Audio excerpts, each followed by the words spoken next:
You ask Tiger to calculate. This deals with finding the midpoint between 2 points. The midpoint between the 2 points is 5, -2. Let's solve it step by step. Plot the 2 points and calculate the midpoint using the formula.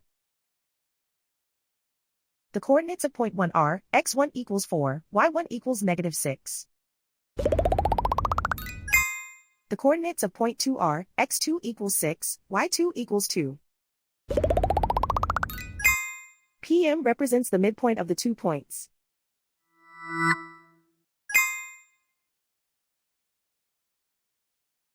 Use the x values in the midpoint formula to find the midpoints x.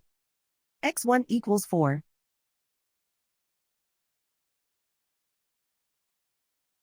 x2 equals 6.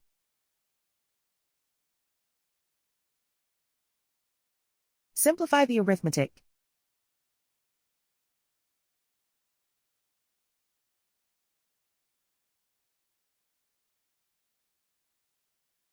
Use the y values in the midpoint formula to find the midpoints y. y1 equals -6. y2 equals 2.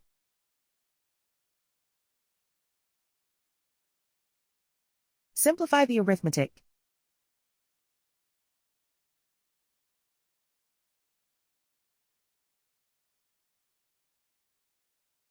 And so, the midpoint is 5, -2.